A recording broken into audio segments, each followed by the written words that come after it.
क्रेस्टवुड की एक पहाड़ी पर पुराना ब्लैकवुड हवेली खड़ा था। यह एक विशाल और डरावनी इमारत थी। इसकी खिड़कियां अंधेरी आंखों की तरह लगती थी। स्थानीय लोग ब्लैकवुड परिवार के किस्से सुनाते थे, जो 50 साल पहले बिना किसी निशान के गायब हो गए थे। कुछ लोगों ने कहा कि उनकी हत्या कर दी गई थी। दूसरों का मानना था कि उन्हें किसी भयानक चीज ने ले लिया। हवेली वैसे ही खड़ी रही, उनके दुखद भाग्य का प्रतीक। उसके आसपास की हवा में हमेशा ठंडक रहती थी। घर सांस लेता हुआ लगता था। यह डर पैदा करता था। किसी ने भी हवेली के पास जाने की हिम्मत नहीं की। अब और नहीं। बच्चों ने इसके लिए जाने वाले रास्ते से परहेज किया। रात के समय सबसे बहादुर व्यक्ति भी उसके पास जाने की हिम्मत नहीं करता था। हवेली मौत का एक साया थी, एक ऐसी जगह जहां परछाइयां हिलती थीं और फुसफुसाती थीं। यह प्रत्यक्ष बुराई की जगह थी। लेकिन किशोर लापरवाह हो सकते हैं। वे मूर्खतापूर्ण बहादुर हो सकते हैं। दोस्तों का एक समूह अपनी हिम्मत साबित करने के लिए उत्सुक हवेली में एक रात बिताने का फैसला करता है। जैक था, जो एथलेटिक था, हमेशा एक चुनौती के लिए तैयार रहता था। एमिली, जो संशयवादी थी, जो तर्क से अपने डर को छुपाती थी। रयान, शांत प्रेक्षक, जिसे गहराई से लग रहा था कि यह एक बुरा विचार था। और अंत में काइल था, हमेशा मजाकिया, अपनी बढ़ती बेचैनी को छिपाने की कोशिश कर रहा था। शाम ढलते ही वे पहाड़ी की तलहटी में मिले। हवा पहले से ही ठंडी हो रही थी। उनके दिखावे के बावजूद उनके बीच एक नर्वस सी तनाव थी। वे सभी कहानियां जानते थे, वे सभी डर महसूस करते थे, लेकिन उनमें से कोई भी पीछे हटना नहीं चाहता था। आज रात उनका सामना ब्लैकवुड हवेली के अंधेरे से होगा। पुराने लोहे के दरवाजे विरोध में खुल गए, जैसे विरोध कर रहे हों। हवेली की ओर प्रत्येक कदम हवा से गर्मी दूर करता हुआ प्रतीत हो रहा था। भारी ओक का दरवाजा एक कराहट के साथ खुला, जो सन्नाटे में गूंज उठा। अंदर की हवा बांसी और ठंडी थी। धूल भरी खिड़कियों से छनकर आती हल्की सी चांदनी में धूल घूम रही थी। सन्नाटा बहरा कर देने वाला था, मानो घर खुद ही अपनी सांस रोककर उनकी हरकत पर नजर रखे हुए हो। आधी रात की घड़ी आधी रात के समय पर जमी हुई उन पर मंडरा रही थी। मकड़ी के जाले हर सतह पर भूतियां कफन की तरह चिपके हुए थे। हवेली में एक उपस्थिति थी, भारी और दमनकारी। यह एक कब्र के ठंडे आलिंगन में कदम रखने जैसा था। उन्होंने अंधेरे कमरों की खोज की। उनके फ्लैशलाइट से अंधेरा छंट रहा था। फर्श का हर एक क्रेक उनकी रीढ़ की हड्डी तक कंपी भेज रहा था। फिर फुसफुसाहट शुरू हुई। दीवारों से फुसफुसाहट की आवाजें आ रही थीं।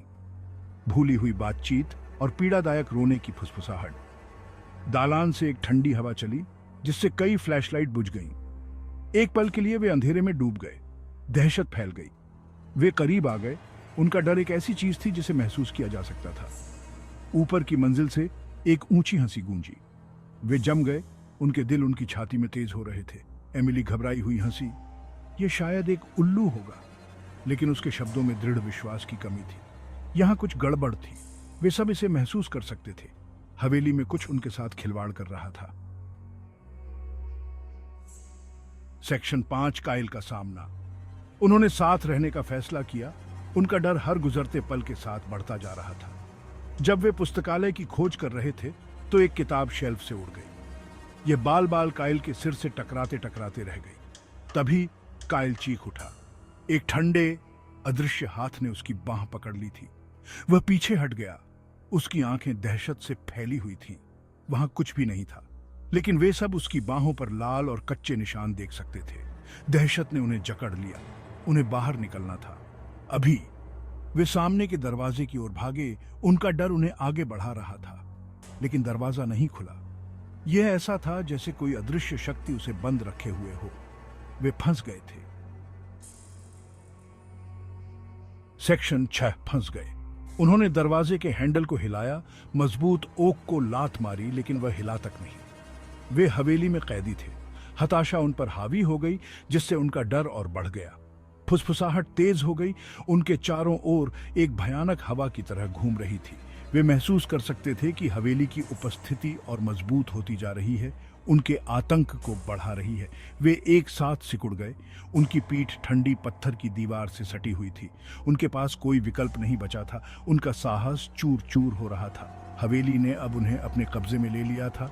और वह उन्हें जाने नहीं दे रही थी। हवा और ठंडी हो गई, अंधेरा और घना हो गया।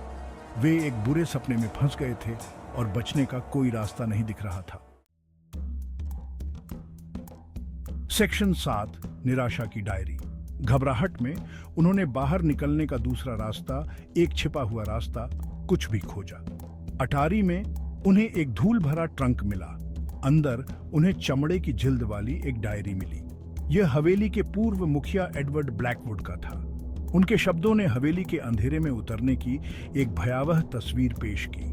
उन्होंने एक प्राचीन बुराई के बारे में लिखा जिसने उनके परिवार को अपने चंगुल में ले लिया था, एक ऐसी इकाई जो डर और निराशा पर पलती थी। एडवर्ड का लेखन और अधिक उन्मत्त, अधिक हताश होता गया। उसने इकाई की भूख, आत्माओं के लिए उसकी अतृप्त आवश्यकता के बारे में बात की। अंतिम प्रविष्टि अचानक समाप्त हो गई। आखिरी शब्द कांपते हाथ से लिखे गए थे। इसने उन सभी को ले लिया है। यह अब मेरे लिए आ रहा है, कोई बच नहीं सकता। किशोरों ने भयभीत नजरों का आदान प्रदान किया। यह कोई खेल नहीं था, यह उनके जीवन की लड़ाई थी। सेक्शन 8, अंतिम लड़ाई। उन्होंने नीचे शोर सुना। भारी कदम धीमे और जानबूझकर सीढ़ियों से ऊपर आ रहे थे। इकाई उनके लिए आ रही थी। वे एक साथ सिकुड़ गए। उनका डर चरम पर पहुंच गया। जैक ने चूल्हे से एक पुराना पोकर पकड़ा। उसका चेहरा पीला पड़ गया, लेकिन दृढ़ था। एमिली ने ट्रंक में मिली एक सूली को कसकर पकड़ लिया। चुपचाप प्रार्थना कर रही थी। रयान जम गया। उसकी आंखें दहशत से फैली हुई थीं। अटारी के दरवाजे के बाहर कदम थम गए। दरवाजे का घुंडी धीरे धीरे घूमी।